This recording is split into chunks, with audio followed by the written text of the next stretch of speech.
ಮಾಜಿ ಪ್ರಧಾನಿ ದೇವೇಗೌಡರ ಸಂಬಂಧಿ ಪರಮೇಶ್ ಮನೆ ಮೇಲೆ ಐಟಿ ದಾಳಿ ನಡೆದಿದೆ.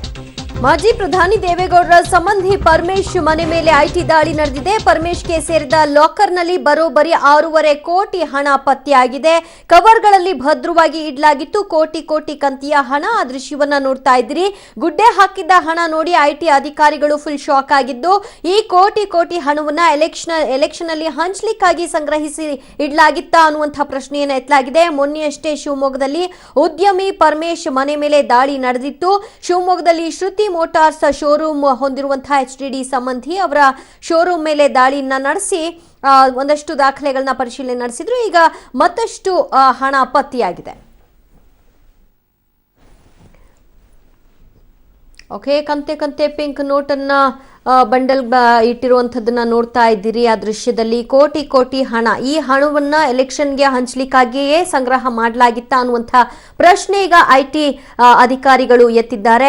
ಈ ಭದ್ರವಾಗಿ ಇಡಲಾಗಿದ್ದಂತಹ ಈ ದುಡ್ಡು ಯಾವ ಕಾರಣಕ್ಕೆ ಸಂಗ್ರಹಿಸಿಡಲಾಗಿತ್ತು ಮತ್ತು ಹೇಗೆ ಈ ಹಣ ಬಂತು ಅನ್ನುವಂತಹ ಎಲ್ಲ ಮಾಹಿತಿಗಳನ್ನ ಕಲೆ ಹಾಕ್ತಾ ಇದ್ದಾರೆ. ಮಾಜಿ ಪ್ರಧಾನಿ ದೇವೇಗೌಡರ ಸಂಬಂಧಿ ಪರಮೇಶ್ಗೆ ಐಟಿ ಶಾಕ್ ಕೊಟ್ಟಿರೋದರ ಪರಿಣಾಮವಾಗಿ ನೀವು ನೋಡ್ತಾ ಇರುವಂತಹ ಹಣದ ರಾಶಿ ಅದು. ಪರಮೇಶ್ವರ್ಗೆ ಸೇರಿದ ಲಾಕರ್ನಲ್ಲಿ ಬರೋಬ್ಬರಿ 6.5 ಕೋಟಿ ಹಣ ಪತ್ತೆಯಾಗಿದೆ. ಕವರ್ಗಳಲ್ಲಿ ಭದ್ರವಾಗಿ ಇಡಲಾಗಿದ್ದಂತಹ ಈ 6.5 ಕೋಟಿ ಹಣ ಯಾವ ಕಾರಣಕ್ಕೆ ಸಂಗ್ರಹ ಮಾಡಲಾಗಿತ್ತು ಅಂತ ತಿಳಿದಾಗ್ತಾ ಇದೆ. ಏನು ದೃಶ್ಯದಲ್ಲಿ ನೋಡ್ತಾ ಇದ್ರಿ, ಒಂದು ಫೋಟೋದಲ್ಲಿ ಆ ಬ್ಲೂ ಶರ್ಟ್ನಲ್ಲಿ ಇರ್ತಕ್ಕಂಥವರೇ ಪರಮೇಶ್. ಇವರು ಮಾಜಿ ಪ್ರಧಾನಿ ದೇವೇಗೌಡರ ಸಂಬಂಧಿ. ಇವರ ಮೊನ್ನೆಯಷ್ಟೇ ಶಿವಮೊಗ್ಗದಲ್ಲಿ ಉದ್ಯಮಿ ಪರಮೇಶ್ ಮನೆ ಮೇಲೆ ದಾಳಿಯನ್ನು ನಡೆಸಲಾಗಿತ್ತು. ಆ ಸಂದರ್ಭದಲ್ಲಿ ಒಂದಷ್ಟು ದಾಖಲೆಗಳನ್ನ ವಶಕ್ಕೆ ತೆಗೆದುಕೊಂಡಿದ್ರು, ಪರಿಶೀಲನೆಯನ್ನ ನಡೆಸ್ತಾ ಇದ್ದಾರೆ. ಶಿವಮೊಗ್ಗದಲ್ಲಿ ಶ್ರುತಿ ಮೋಟಾರ್ಸ್ ಶೋರೂಮ್ ಹೊಂದಿರುವಂತಹ HDD ಸಂಬಂಧಿ ಈ ಹಣವನ್ನು ಯಾವ ಕಾರಣಕ್ಕೆ ಸಂಗ್ರಹಿಸಿ ಇಟ್ಟಿದ್ದಾರೆ ಅನ್ನುವಂತಹ ಪ್ರಶ್ನೆಯನ್ನ ಐಟಿ ಅಧಿಕಾರಿಗಳು ಎತ್ತಿದ್ದಾರೆ. 6.5 ಕೋಟಿ ಹಣ ಈ ದಾಳಿಯ ಸಂದರ್ಭದಲ್ಲಿ ಪತ್ತೆಯಾಗಿದೆ.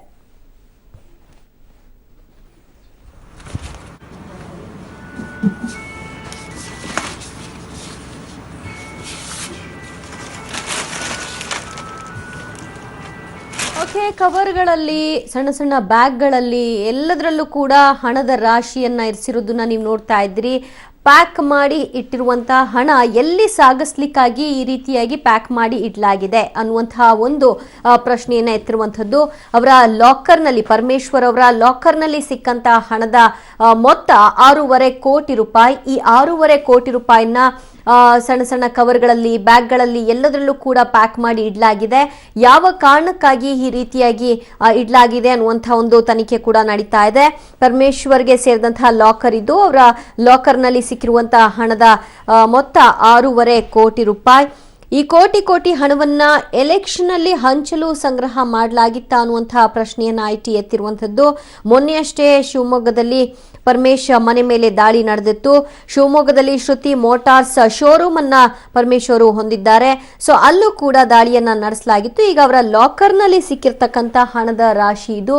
ಎಲೆಕ್ಷನ್ ಅಲ್ಲಿ ಹಂಚಲಿಕ್ಕಾಗಿ ಸಂಗ್ರಹ ಮಾಡಿದ್ದಾರಾ ಅನ್ನುವಂಥದ್ದು. ಲಾಕರ್ನಲ್ಲಿ ಸಿಕ್ಕಿದ್ದು ಎಲೆಕ್ಷನ್ ಹಣನ ಅನ್ನುವಂತಹ ಪ್ರಶ್ನೆಯನ್ನ ಎತ್ತಲಾಗಿದೆ. ಯಾಕಂದ್ರೆ ಎಲೆಕ್ಷನ್ ಟೈಮ್ನಲ್ಲಿ ಹಣವನ್ನ ಸಾಗಿಸ್ಲಿಕ್ಕೆ ಬೇರೆ ಮಾರ್ಗವನ್ನ ಕಂಡುಹಿಡಿದುಕೊಂಡಿರ್ತಾರೆ ರಾಜಕಾರಣಿಗಳು.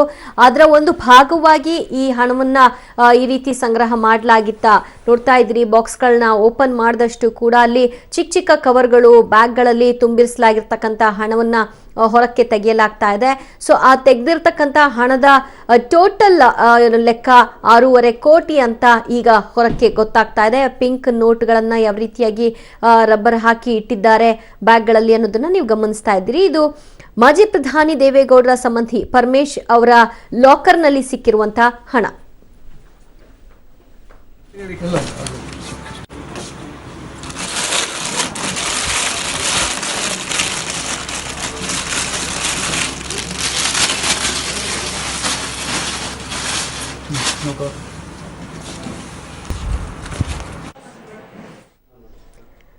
ಬಹಳಷ್ಟು ಕಡೆ ಹಣನೇ ಸಿಗ್ತಾ ಇಲ್ಲಪ್ಪ ನಮಗೆ ATMಗಳಲ್ಲಿ ಅನ್ನುವಂತಹ ಒಂದು ಪರದಾಟ. ಆದರೆ ಇಲ್ಲಿ ಈ ರೀತಿಯಾಗಿ ಹಣವನ್ನು ರಾಶಿ ರಾಶಿ ಇಟ್ಕೊಂಡಿದ್ದಾರಲ್ಲ, ಎಲ್ಲಿಂದ ಬಂತು, ಯಾತಕ್ಕಾಗಿ ಈ ಹಣವನ್ನು ಈ ರೀತಿ ಸಂಗ್ರಹ ಮಾಡಲಾಗಿದೆ ಅನ್ನುವಂತಹ ಎಲ್ಲ ತನಿಖೆಗಳು ಈಗ ಆಗಬೇಕಾಗಿದೆ. IT ಇಲಾಖೆಯ ದಾಳಿಯ ಸಂದರ್ಭದಲ್ಲಿ ಸಿಕ್ಕಿರ್ತಕ್ಕಂಥ ಹಣದ ಒಂದು ದೃಶ್ಯವನ್ನು ನೀವು ನೋಡ್ತಾ ಇದ್ರಿ.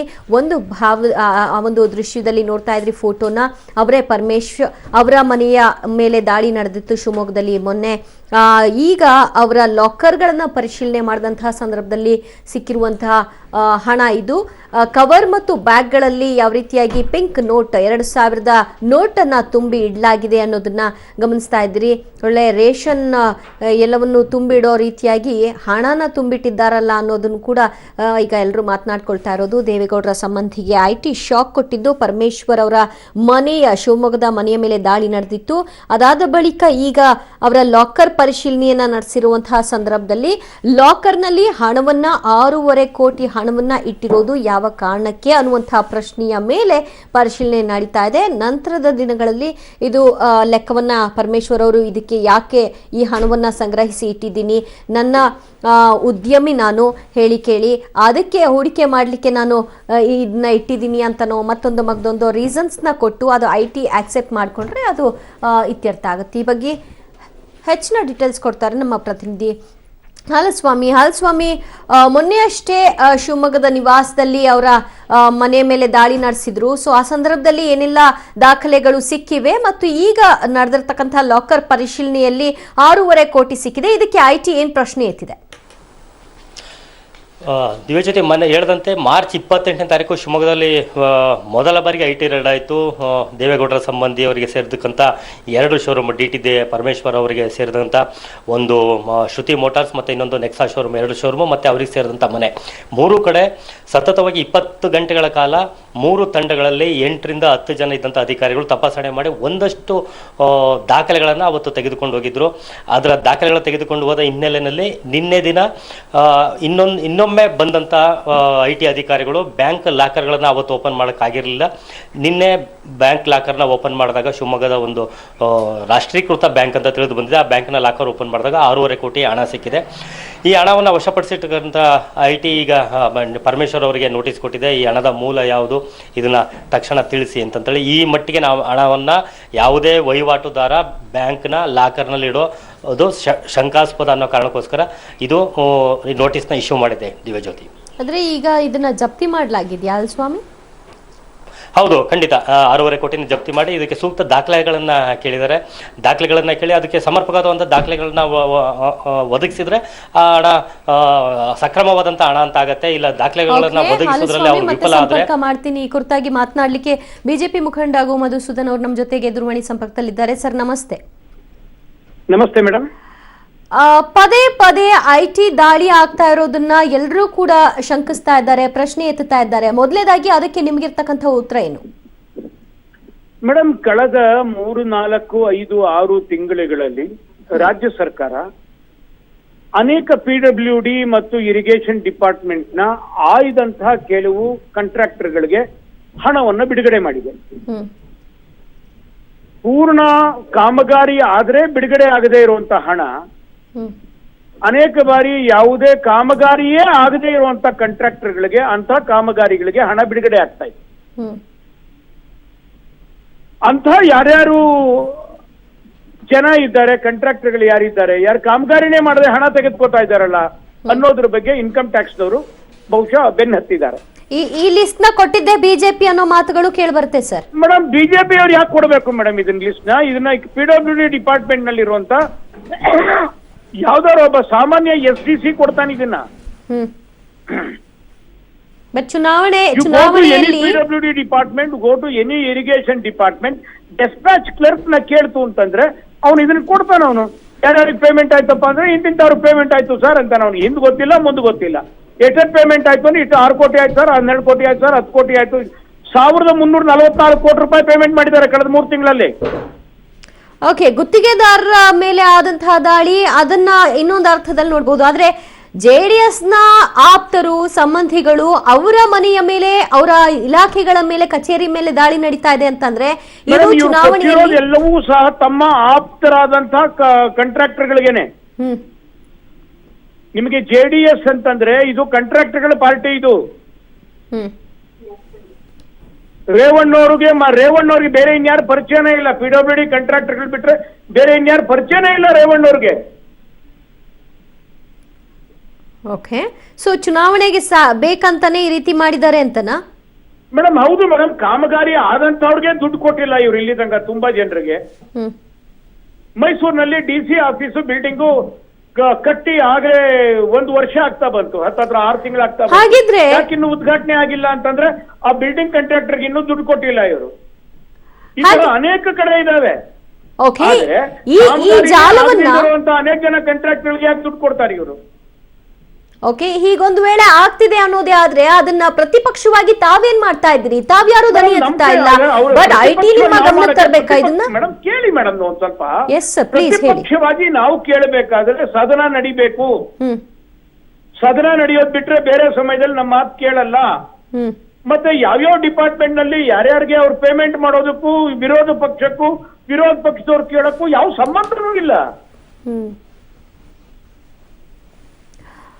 ಓಕೆ, ಹಾಗಿದ್ರೆ ಸದನ ನಡೆಯುವಂತಹ ಟೈಮ್ ಅಲ್ಲಿ ಬೇರೆ ಇಶ್ಯೂಗಳನ್ನ ತಗೊಳ್ತೀರಿ. ಯಾವ ಇಶ್ಯೂ ಪ್ರಸ್ತಾಪ ಮಾಡ್ಬೇಕು ಆ ವಿಷಯವನ್ನ ಪ್ರಸ್ತಾಪ ಮಾಡಲ್ಲ. ಈಗ ಇದೆಲ್ಲ ನಡೆದಿರುವಂತದ್ದು ಈಗ ಇದು ಇನ್ಕಮ್ ಟ್ಯಾಕ್ಸ್ ಅವ್ರ ಗಮನಕ್ಕೆ ಬಂದಿದೆ. ಇನ್ಕಮ್ ಟ್ಯಾಕ್ಸ್ ಅವ್ರ ಗಮನಕ್ಕೆ ಬಂದು ಅವ್ರು ರೈಡ್ ಮಾಡಿದ್ದಾರೆ. ಸೊ ಬಿಜೆಪಿಗೂ ಇದಕ್ಕೂ ಸಂಬಂಧ ಇಲ್ಲ. IT ಇಲಾಖೆ ಬಿಜೆಪಿಯ ಏಜೆಂಟ್. ಎಲೆಕ್ಷನ್ ನಲ್ಲಿ ಸೋತ್ ಬಿಡ್ತೀವಿ ಅನ್ನುವಂತಹ ಭಯಕ್ಕೆ ಈ ರೀತಿ ಚೂ ಬಿಡ್ತಾ ಇದ್ದಾರೆ ಈ ಇಲಾಖೆಗಳನ್ನ. ಮೇಡಮ್, ಈ ಮಾತನ್ನ ಕಾಂಗ್ರೆಸ್ನವರು ಎಲ್ಲರ ಬಗ್ಗೆನೂ ಹೇಳಿದ್ರು. ಮಿಲಿಟರಿ ಮೋದಿ ಅವರ ಏಜೆಂಟು, ಇನ್ಕಮ್ ಟ್ಯಾಕ್ಸ್ ಮೋದಿ ಅವರ ಏಜೆಂಟು, CBI ಮೋದಿ ಅವರ ಏಜೆಂಟು, ED ಮೋದಿ ಅವರ ಏಜೆಂಟು. ಎಷ್ಟು ಮಟ್ಟಿಗೆ ಅಂತಂದ್ರೆ ಇಮ್ರಾನ್ ಖಾನ್ಗೂ ಮತ್ತು ಮೋದಿ ಅವ್ರಿಗೂ ಸಹ ಒಪ್ಪಂದ ಆಗೋಗ್ಬಿಟ್ಟಿದೆ ಅಂತ ಮಾತಾಡಿದ್ರು. ಇವ್ರ ಮಾತಿಗೆ ಏನಾರ ಬೆಲೆ ಇದೆಯಾ? ಮರ್ಯಾದೆ ಇದೆಯಾ ಇವ್ರ ಮಾತುಗಳಿಗೆ? ಸಿಕ್ಕಿ ಬಿದ್ದಿರೋ ಕಳ್ಳರ ಬಗ್ಗೆ ಮಾತಾಡ್ರಿ. ಆ ಕಳ್ಳರ ಪರವಾಗಿ ಯಾಕ್ರಿ ಹೋರಾಟ ಮಾಡ್ತೀರಿ ಅಂತಂದ್ರೆ ಅವರೆಲ್ಲ ಬಿಜೆಪಿ ಏಜೆಂಟ್. ಅಲ್ಲ, ಅವ್ರ ಪ್ರಶ್ನೆ ಹಿಂಗೂ ಇದೆ ಸರ್. ಬರೀ ಬಿಜೆಪಿಯವ್ರು ಎಲ್ಲರೂ ಕೂಡ ಹಾಗಿದ್ರೆ ಪ್ಯೂರ್ ಸೋಲ್ಗಳ ಅವ್ರು ಯಾರು ತಪ್ಪಿತಸ್ಥರೇ ಇಲ್ವಾ? ಅವ್ರು ಯಾರ ಬಳಿನೂ ಹಣನೇ ಇಲ್ವಾ? ಬಿಜೆಪಿಯವರು ಚುನಾವಣೆಯಲ್ಲಿ ಹಣ ಹಂಚೋದೇ ಇಲ್ವಾ? ಮೇಡಮ್, ಅದು ಬೇಡ ಪ್ರಶ್ನೆ. ಇವರ ಮನೆ ಅಲ್ಲ ಸರ್, ಅದನ್ನೇ ಅವ್ರು ಕೇಳ್ತಿರೋದು. ಇವ್ರು ಯಾಕೆ ಬಾಯ್ಬಿಡ್ಕೋಬೇಕು? ಅಲ್ಲ, JDS ಕಾಂಗ್ರೆಸ್ ಅವರೇ ಇವರಿಗೆ ಟಾರ್ಗೆಟ್ ಅನ್ನೋದಾದ್ರೆ ಬಿಜೆಪಿಯಲ್ಲಿ ಎಲ್ಲರೂ ಕೂಡ ಪ್ಯೂರ್ ಒಪ್ಕೋತಾರ ಇವರು? ಹಾಗಾದ್ರೆ ಇವ್ರು ಒಪ್ಕೋತಾರ? ಎಲ್ಲ ಕಳ್ಳ ಹಣ ಯಾರ್ಯಾರ ಮನೇಲಿ ಸಿಕ್ಕಿದೆ ಅವರೆಲ್ಲ ನಮ್ಮವರು ಅಂತ ಒಪ್ಕೋತಾರ ಇವರು? ಹೇಳಿದ್ರಲ್ಲ ಸರ್ ಅವ್ರು ಅವತ್ತ ಅಷ್ಟೇ, ನಮ್ಮ ಆಪ್ತರು ನಮ್ಮ ಸಂಬಂಧಿಗಳ ಮನೆಗಳ ಮೇಲೆ ಮಾತ್ರ ದಾಳಿ ಆಗ್ತಾ ಇದೆ ಅಂತ. ಯಾರದು ಅಂತ ಹೇಳ್ತಾರ ಅವರು? ಅವ್ರಿಗೆ ಯಾಕೆ ಸರ್ಕಾರ ಕಾಮಗಾರಿಯನ್ನೇ ಮಾಡದೆ ಹಣ ಯಾಕೆ ಕೊಡ್ತು ಅಂತ, ಚೆಕ್ ಯಾಕೆ ಹರ್ಕೊಡ್ತು ಅಂತ ಹೇಳ್ತಾರ ಅವರು? 1344 ಕೋಟಿ ರೂಪಾಯಿ ಕೊಟ್ಟಿದಾರಲ್ಲ, ಯಾಕೆ ಕೊಟ್ರು ಅಂತ ಹೇಳ್ತಾರ? ಓಕೆ, ಸೊ IT ದಾಳಿಗೂ ಬಿಜೆಪಿಗೂ ಸಂಬಂಧ ಇಲ್ಲ. ಚುನಾವಣೆ ಸೋಲೋ ಭೀತಿಯಿಂದ ಮೇಡಮ್ ನಿಮ್ಗೆ ನಾನು ಒಂದು ಹೇಳ್ತಾ ಇರೋದು ದಯಮಾಡಿ ಅರ್ಥ ಮಾಡ್ಕೊಳ್ಳಿ. ಇನ್ಕಮ್ ಟ್ಯಾಕ್ಸ್ ಡಿಪಾರ್ಟ್ಮೆಂಟ್ ನವ್ರಿಗೆ ಯಾರ್ಯಾರಿಗೆ PWD ಡಿಪಾರ್ಟ್ಮೆಂಟ್ ನಿಂದ ಹಣ ಬಿಡುಗಡೆ ಆಗಿದೆ ಅಂತನ್ನುವಂಥದ್ದು ಸರ್ಕಾರ ಯಾರಿಗೂ ಗುಟ್ಟಾಗಿ ಚೆಕ್ ಕೊಡಕ್ ಬರೋದಿಲ್ಲ. ಸರ್ಕಾರ ಕೊಡುವಂತ cheque State Bank of India cheque. ಆ ಚೆಕ್ ಆ ವಿಧಾನಸೌಧದಲ್ಲಿರುವಂತ ಆ ಒಂದು ಬ್ಯಾಂಕ್ ನಲ್ಲಿ ಅದು ಪಾಸ್ ಆಗೇ ಈಚೆ ಬರುವಂತದ್ದು. ಯಾರಿಗೆ ಸರ್ಕಾರ ಚೆಕ್ ಕೊಟ್ಟರು ಸಹ ಇನ್ಕಮ್ ಟ್ಯಾಕ್ಸ್ ಡಿಪಾರ್ಟ್ಮೆಂಟ್ ಅವರು ಗೊತ್ತಾಗೇ ಈಚೆ ಬರೋದು. ಗೊತ್ತಾಗದೆ ಗುಟ್ಟಾಗಿ ಯಾರಿಗೂ ಚೆಕ್ ಕೊಡಕ್ ಬರಲ್ಲ ಸರ್ಕಾರ. ಸೊ ಏನ್ ಹೇಳಕ್ ಹೋಗ್ತಾ ಇದ್ದೀರಿ ಸರ್ ಈ ಮೂಲಕ? ನಾನು ಇಷ್ಟೇ ಹೇಳ್ತಾ ಇರುವಂತದ್ದು, ಇವ್ರೇನ್ ಚೆಕ್ ಬರ್ಕೊಟ್ಟಿದ್ದಾರೆ, ಆ ಚೆಕ್ ಬರ್ಕೊಟ್ಟಿರುವಂತದ್ದು ಏನ್ ಎನ್ಕ್ಯಾಶ್ಮೆಂಟ್ ಆಗಿದಾವೆ ಮತ್ತೆ ಅಲ್ಲೆಲ್ಲಿ ಕ್ಯಾಶ್ ವಿತ್ಡ್ರಾಯಲ್ ಆಗಿದಾವಲ್ಲ, ಕ್ಯಾಶ್ ವಿತ್ಡ್ರಾಯಲ್ ಯಾರ್ಯಾರ ಅಕೌಂಟ್ ಇಂದ ಆಗಿದೆ ಅಂತವ್ರ ಅಕೌಂಟ್ಗಳ ಮೇಲೆ ಅಂತ ವ್ಯಕ್ತಿಗಳ ಮೇಲೆ ರೈಡ್ ಆಗಿದೆ. Okay, yes, thank you sir Public TV ಜೊತೆ ಮಾತನಾಡೋದಕ್ಕೆ. ಇದು ಗೋ ಮಧುಸೂದನ್ ಅವರ ಮಾತು. ಬಿಜೆಪಿಗೂ ಇದಕ್ಕೂ ಸಂಬಂಧ ಇಲ್ಲ. ಅವರು ಆರೋಪಗಳನ್ನ ಮಾಡೋದ್ರಲ್ಲೇ ನಿಸ್ಸೀಮರು. ಆರೋಪವನ್ನ ಮಾಡಲಿ, ಆದರೆ ಈ ಹಣವನ್ನ ಮುಂಚೆ ಕಾಮಗಾರಿಗೂ ಮುಂಚೆಯೇ ಇವ್ರು ಚೆಕ್ ಕೊಡ್ಲಿಕ್ಕೆ ಕಾರಣ ಏನು, ಅದರ ಆಧಾರದ ಮೇಲೆ IT ದಾಖಲೆಗಳನ್ನ ಪರಿಶೀಲನೆ ನಡೆಸ್ತಾ ಇದೆ, ದಾಳಿಯನ್ನ ನಡೆಸಿದೆ ಅಷ್ಟೇ ಅಂತ ಹೇಳ್ತಿದ್ದಾರೆ. ಮಾಜಿ ಪ್ರಧಾನಿ ದೇವೇಗೌಡರ ಸಂಬಂಧಿ ಪರಮೇಶ್ ಅವರ ಮನೆ ಮೇಲೆ ಮತ್ತು ಅವರ ಲಾಕರ್ಗಳನ್ನ ಇವತ್ತು IT ಇಲಾಖೆ ಪರಿಶೀಲನೆ ನಡೆಸಿತು. ಈ ಸಂದರ್ಭದಲ್ಲಿ 6.5 ಕೋಟಿ ಹಣ ಪತ್ತೆಯಾಗಿದೆ.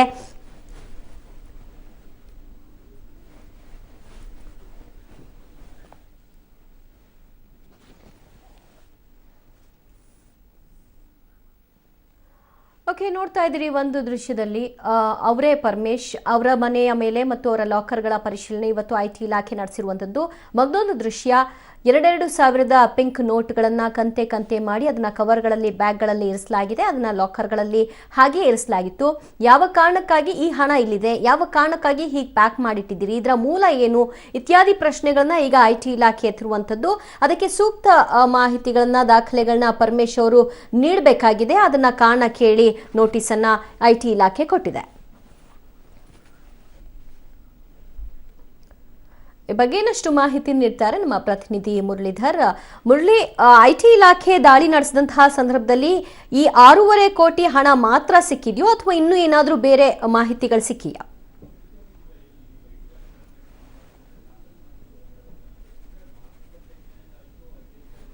ಲ್ಲಿರುವಂತಹ ಪರಮೇಶ್ ಮನೆ ಏನಿದೆ, ಪರಮೇಶ್ ಮನೆ ಮೇಲೆ ದಾಳಿಯನ್ನು ನಡೆಸಿದಾಗ ಅಲ್ಲಿರುವಂತಹ ಮಹತ್ವದ ದಾಖಲೆಗಳನ್ನೆಲ್ಲ ಸಹ ವಶಕ್ಕೆ ತೆಗೆದುಕೊಳ್ಳುವಂಥದ್ದು. ವಶಕ್ಕೆ ತೆಗೆದುಕೊಂಡ ಸಂದರ್ಭದಲ್ಲಿ ಅವರ ಬಳಿಯಲ್ಲಿ ಲಾಕರ್ಗಳಿದ್ದಾವೆ ಅನ್ನೋದ್ರ ಬಗ್ಗೆ, ಅಂದ್ರೆ ಅವರ ಹೆಸರಲ್ಲಿ ಬ್ಯಾಂಕ್ಗಳಲ್ಲಿ ಕೆನರಾ ಬ್ಯಾಂಕ್ ಇರ್ಬೋದು ಮತ್ತು ಕರ್ನಾಟಕ ಬ್ಯಾಂಕ್ಗಳಲ್ಲಿ ಲಾಕರ್ ಇದಾವೆ ಅನ್ನೋದ್ರ ಬಗ್ಗೆ ಮಾಹಿತಿ ಆತನ ಮನೆಯಲ್ಲೇ ಸಿಕ್ಕುವಂಥದ್ದು.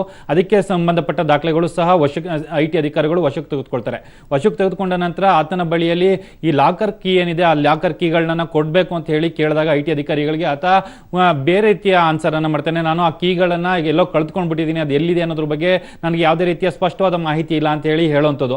ಅದಾದ ನಂತರ IT ಅಧಿಕಾರಿಗಳು ಸಾಕಷ್ಟು ಪ್ರಯತ್ನವನ್ನ ಮಾಡ್ತಾರೆ. ಜೊತೆಗೆ ಬ್ಯಾಂಕ್ನ ಜೊತೆಯಲ್ಲಿ ಸಂಪರ್ಕವನ್ನು ಮಾಡುವಂಥದ್ದು, ಈ ಲಾಕರ್ಗಳನ್ನ ಓಪನ್ ಮಾಡಲಿಕ್ಕೆ ಯಾವ ರೀತಿಯ ಪ್ರಯತ್ನ ಮಾಡಬೇಕು ಅಂತ ಹೇಳಿ ಮಾತುಕತೆಯನ್ನು ನಡೆಸಿದ ಸಂದರ್ಭದಲ್ಲಿ ಲಾಕರ್ಗಳನ್ನ ಬ್ರೇಕ್ ಮಾಡಬೇಕು ಅಂತ ಹೇಳಿ ಒಂದು ತೀರ್ಮಾನಕ್ಕೆ ಬರುವಂಥದ್ದು. ಅದೇ ರೀತಿಯಲ್ಲಿ ನಿನ್ನೆ ಸಹ ಅಲ್ಲಿ ಅಂದ್ರೆ ಕೆನರಾ ಬ್ಯಾಂಕ್ ಮತ್ತು ಕರ್ನಾಟಕ ಬ್ಯಾಂಕ್ ಏನಿದೆ ಅಲ್ಲೆಲ್ಲೂ ಎರಡೂ ಬ್ಯಾಂಕಲ್ಲೂ ಸಹ ಲಾಕರ್ಗಳನ್ನ ಬ್ರೇಕ್ ಮಾಡಿ ಓಪನ್ ಮಾಡಿದ ಸಂದರ್ಭದಲ್ಲಿ 6.5 ಕೋಟಿ ಹಣ ಸಿಕ್ಕಿರುವಂಥದ್ದು.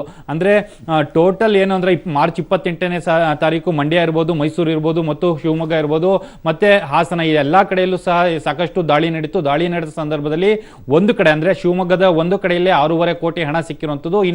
ಇನ್ನುಳಿದಂತೆ ಇನ್ನೂ 3.5 ಕೋಟಿ ಹಣ ಬೇರೆ ಗುತ್ತಿಗೆದಾರ ಮನೆಯಲ್ಲಿ ಸಿಕ್ಕಿದೆ ಅನ್ನೋದ್ರ ಬಗ್ಗೆ IT ಇಲಾಖೆಗಳು ಸ್ಪಷ್ಟಪಡಿಸ್ತಾ ಇದೆ, ಮೂಲಗಳು ಸ್ಪಷ್ಟಪಡಿಸ್ತಾ ಇರುವಂಥದ್ದು. ಅಂದ್ರೆ ಇನ್ನೂ ಸಹ ತನಿಖೆ ನಡೀತಾ ಇದೆ. ಜೊತೆಗೆ ಬೇರೆ ಬೇರೆ ಗುತ್ತಿಗೆದಾರರು ಲಾಕರ್ಗಳನ್ನ ಹೊಂದಿದ್ದಾರೆ, ಅವರು ಸಹ ಇದೇ ರೀತಿಯ ಏನಂದ್ರೆ ನಾಟಕವನ್ನ ಮಾಡ್ತಾ ಇದ್ದಾರೆ. ಅದ್ರ ಬಗ್ಗೆನೂ ಸಹ ತನಿಖೆ ಮುಂದುವರೆದಿದೆ ಅಂತೇಳಿ IT ಮೂಲಗಳು ಸ್ಪಷ್ಟಪಡಿಸಿರುವಂಥದ್ದು. ದಿವ್ಯಾ, ಅಂದ್ರೆ ಲಾಕರ್ ಕೀಯನ್ನ ಪರಮೇಶ್ವರ್ ಅವರು ಕೊಡ್ಲಿಲ್ಲ, ಬದಲಾಗಿ ಬ್ಯಾಂಕ್ನ ಸಹಾಯವನ್ನ ಪಡೆದು ಈ ಲಾಕರ್ ಓಪನ್ ಮಾಡಲಾಗಿದೆಯಾ, ಹೇಗೆ?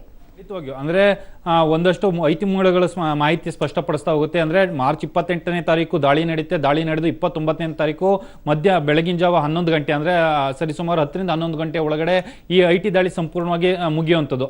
ಮುಗಿಯುವ ಸಂದರ್ಭದಲ್ಲಿ ಅಲ್ಲಿ ಅಂದ್ರೆ ಕರ್ನಾಟಕ ಮತ್ತು ಕೆನರಾ ಬ್ಯಾಂಕ್ ಏನಿದೆ, ಎರಡೂ ಬ್ಯಾಂಕ್ಗಳು ಸಹ ಇವರು ಲಾಕರ್ ಅನ್ನ ಹೊಂದಿದ್ದಾರೆ ಅನ್ನೋದ್ರ ಬಗ್ಗೆ ಮಾಹಿತಿ ಸಿಕ್ಕಿದೆ. ಮಾಹಿತಿ ಸಿಕ್ಕಿದಾಗ ಅದ್ರ ಬಗ್ಗೆ ಕ್ವಶನ್ ಅನ್ನ ಮಾಡಿದಾಗ ಕೀ ಕಳೆದೋಗಿದೆ ಅಂತ ಹೇಳಿ ಹಾರಿಕೆಯನ್ನು ಉತ್ತರವನ್ನು ಕೊಡುವಂಥದ್ದು. ಅದಾದ ನಂತರ IT ಅಧಿಕಾರಿಗಳು ಮುಂದಿನ ಪ್ರೊಸೀಜರ್ ಏನಿರುತ್ತೆ ಆ ಪ್ರೊಸೀಜರ್ನ ಮುಂದುವರಿಸಿರುವಂಥದ್ದು. ಅಂದ್ರೆ ಕೆಲವು ಗುತ್ತಿಗೆದಾರರ ಮನೆಯಲ್ಲೂ ಸಹ ಏನಂದ್ರೆ ಸರಿಸುಮಾರು 1.5 ಕೋಟಿ ಹಣ ಸಿಕ್ಕಿತ್ತು. ಹಾಸನದ ಗುತ್ತಿಗೆದಾರನ ಮನೆಯಲ್ಲಿ ಹಣ ಸಿಕ್ಕಿದ ಸಂದರ್ಭದಲ್ಲೂ ಸಹ ಇದೇ ಡ್ರಾಮಾವನ್ನು ಕ್ರಿಯೇಟ್ ಮಾಡಿದ್ರು ಅನ್ನೋದ್ರ ಬಗ್ಗೆ ಈಗ IT ಅಧಿಕಾರಿಗಳು ಸ್ಪಷ್ಟಪಡಿಸಿರುವಂತದ್ದು. ದಿವ್ಯಾ, ಅಂದ್ರೆ ಇದಕ್ಕೆ ಸೂಕ್ತ ರೀಸನ್ಸ್ ನ ಕೊಟ್ರೆ ಅದನ್ನ ಅವರು ವಾಪಸ್ ಕೊಡ್ತಾರೆ, ಇಲ್ಲದೆ ಹೋದ್ರೆ ಅದರ ಮುಂದಿನ ತನಿಖೆಗಳಾಗುತ್ತೆ ಅಂತ ಕಾನೂನು ಬಾಹಿರವಾಗಿ 2 ಕೋಟಿಗಿಂತ ಹಣವನ್ನು ಹೆಚ್ಚಾಗಿ ಇರಿಸ್ಕೊಳ್ಳಿಕ್ಕೆ ಸಾಧ್ಯ ಇಲ್ಲ. ಯಾಕಂದ್ರೆ ಅದು ಅಕೌಂಟ್ ನ ಲಾಕರ್ಗಳಲ್ಲಿ ಇರ್ಬೋದು ಅಥವಾ ಅಕೌಂಟ್ ನಲ್ಲಿ ಇರ್ಬೋದು, ಅದನ್ನ ಲೆಕ್ಕವನ್ನ ತೋರಿಸಬೇಕಾಗುತ್ತೆ. ಇದು ಲಾಕರ್ ನಲ್ಲಿ ಇಟ್ಟಿರೋ ಹಿನ್ನೆಲೆಯಲ್ಲಿ ಅದು ಲೆಕ್ಕ ಸ್ಪಷ್ಟವಾಗಿ ಗೊತ್ತಿರಲ್ಲ. ಯಾಕೆಂದ್ರೆ 6 ಕೋಟಿ ಹಣವನ್ನ ಅಕ್ರಮವಾಗಿ ಇರಿಸಿದ್ದಾರೆ ಅನ್ನೋದ್ರ ಪ್ರಕರಣವೇ ಈ ಪ್ರಕರಣ ದಾಖಲಾಗುವಂಥದ್ದು. ಅಂದ್ರೆ IT ಆಕ್ಟ್ ನ ಪ್ರಕಾರ 132 ಸೆಕ್ಷನ್ ನಲ್ಲಿ ಈಗಾಗಲೇ ಪ್ರಕರಣವನ್ನ ದಾಖಲು ಮಾಡಿ ಮುಂದಿನ ತನಿಖೆಯನ್ನು ಮಾಡ್ತಾರೆ. ಇದಕ್ಕೆ ಯಾವುದೇ ರೀತಿ ದಾಖಲೆಗಳನ್ನಾಗ್ಲಿ ಯಾವುದೇ ರೆಸಿಪ್ಟ್ಗಳನ್ನಾಗ್ಲಿ ಕ್ಲೈಮ್ ಮಾಡಲಿಕ್ಕೆ ಸಾಧ್ಯ ಇಲ್ಲ. ದಿವ್ಯಾ, ಅಂದ್ರೆ ಈ ಹಣ ಯಾವಾಗ ಇಂದ ಇರಿಸಲಾಗಿದೆ ಅದರ ಬಗ್ಗೆ ಏನಾದ್ರೂ ಮಾಹಿತಿಗಳು ಗೊತ್ತಾಗತ್ವಾ ಅಥವಾ ಅದನ್ನ ಅವರಿಂದಲೇ ಮಾಹಿತಿ ಪಡೆದುಕೊಳ್ಬೇಕಾಗತ್ತಾ ಪರಮೇಶ್ವರ್ ಅವರಿಂದ? ಖಂಡಿತವಾಗಿ ಅವರಿಂದ ಹೇಳಿಕೆಯನ್ನು ಪಡೆದುಕೊಳ್ಬೇಕಾಗುತ್ತೆ. IT ಅಧಿಕಾರಿಗಳು ಏನೋ ಶಂಕೆ ವ್ಯಕ್ತಪಡಿಸಿರುವಂಥದ್ದು, ಚುನಾವಣಾಧಿಕಾರಿಗಳು ಚುನಾವಣೆ ಸಂದರ್ಭದಲ್ಲಿ ಅಂದ್ರೆ ಚುನಾವಣೆಗೋಸ್ಕರ ಬಳಸಲಿಕ್ಕೆ ಈ ಹಣವನ್ನ ಸಂಗ್ರಹ ಮಾಡಿದ್ದಾರೆ ಅಂತೇಳಿ IT ಅಧಿಕಾರಿಗಳು ಅನುಮಾನವನ್ನು ವ್ಯಕ್ತಪಡಿಸಿರುವಂಥದ್ದು. ಆ ಹಿನ್ನೆಲೆಯಲ್ಲಿ ಈ ಹಣ ಏನು ಲಾಕರ್ ಏನಿತ್ತು ಆ ಲಾಕರ್ ಅನ್ನ ಸಾಕಷ್ಟು ದಿವಸಗಳ ಹಿಂದೆನೆ ಅವರು ಪಡೆದುಕೊಂಡಿರ್ತಾರೆ. ಆ ಲಾಕರ್ ನಲ್ಲಿ ಸಾಕಷ್ಟು ದಿನಗಳ ಹಿಂದೆ ಹಣವನ್ನ ಇಟ್ಟಿರ್ತಾರೆ ಅನ್ನೋದ್ರ ಬಗ್ಗೆನೂ ಸಹ ಗೊತ್ತಾಗ್ತಾ ಇರುವಂಥದ್ದು. ಅಂದ್ರೆ ಆ ಬ್ಯಾಂಕ್ ನಲ್ಲಿ ಯಾವಾಗ ಬರ್ತಾರೆ ಅಂದ್ರೆ ಪ್ರತಿ ಬಾರಿ ಕೀ ಉಪಯೋಗಿಸಬೇಕಾದ ಸಂದರ್ಭದಲ್ಲೂ ಸಹ ಬ್ಯಾಂಕ್ ನ ಮ್ಯಾನೇಜರ್ಗೆ ಗೊತ್ತಿರುತ್ತೆ. ಯಾಕೆಂದ್ರೆ ಅಲ್ಲ ಮೇನ್ ಡೋರ್ ಏನಿರುತ್ತೆ, ಮೇನ್ ಡೋರ್ ಅನ್ನ ಬ್ಯಾಂಕ್ ಮ್ಯಾನೇಜರೇ ಓಪನ್ ಮಾಡಬೇಕಾಗಿರುತ್ತೆ. ಎಷ್ಟು ಬಾರಿ ಇವರು ಹಣವನ್ನ ತಂದು ಸಂಗ್ರಹ ಮಾಡಿದ್ದಾರೆ, ಜೊತೆಗೆ ಇವ್ರ ಜೊತೆಯಲ್ಲಿ ಬೇರೆ ಯಾರಾದ್ರೂ ಬಂದಿದ್ರ, ಜೊತೆಗೆ ಯಾವ್ಯಾವ ರೀತಿಯಲ್ಲಿ ಟ್ರಾನ್ಸಾಕ್ಷನ್ ಅನ್ನ ಮಾಡ್ತಿದ್ರು ಅನ್ನೋದ್ರ ಬಗ್ಗೆನೂ ಸಹ ತನಿಖೆನ ಮಾಡ್ತಾರೆ. IT ಅಧಿಕಾರಿಗಳು ಇದ್ರ ಬಗ್ಗೆ ಈಗ ಕೂಲಂಕುಷವಾಗಿ ತನಿಖೆನ ಮಾಡ್ತಿರುವಂಥದ್ದು. ಪ್ರಸ್ತುತ ಸ್ಥಿತಿಯಲ್ಲಿ ಈಗ ಸಿಕ್ಕಿರುವಂಥದ್ದು 6.5 ಕೋಟಿ, ಜೊತೆಗೆ ಬೇರೆ ಬೇರೆ ಗುತ್ತಿಗೆದಾರರು ಅಂದ್ರೆ ಇದೆಲ್ಲ ಸೇರಿ ಒಟ್ಟು 10 ಕೋಟಿ ಹಣ ಸಿಕ್ಕಿದೆ ಅಂತೇಳಿ IT ಅಧಿಕಾರಿಗಳು ಸ್ಪಷ್ಟಪಡಿಸಿರುವಂಥದ್ದು. ತನಿಖೆ ಮಾಡಿದ ನಂತರ ಯಾವುದೋ ಏನಂದ್ರೆ ಅಕ್ರಮವಾಗಿ ಇರಿಸಿರುವಂತಹ ಹಣ ಇರ್ಬೋದು, ಜೊತೆಗೆ ಅಕ್ರಮವಾಗಿ ಸಂಪಾದನೆ ಮಾಡೋ ಆಸ್ತಿ ಏನಿರ್ಬೋದು ಅದನ್ನೆಲ್ಲ ಸಹ ತನಿಖೆನ ಮಾಡಿ ಮುಂದಿನ ದಿನಗಳಲ್ಲಿ ಹೇಳುವಂಥದ್ದು. ದಿವ್ಯಾ, ಥ್ಯಾಂಕ್ ಯು ಮುರಳಿ ನಿಮ್ಮೆಲ್ಲ ಮಾಹಿತಿಗೆ.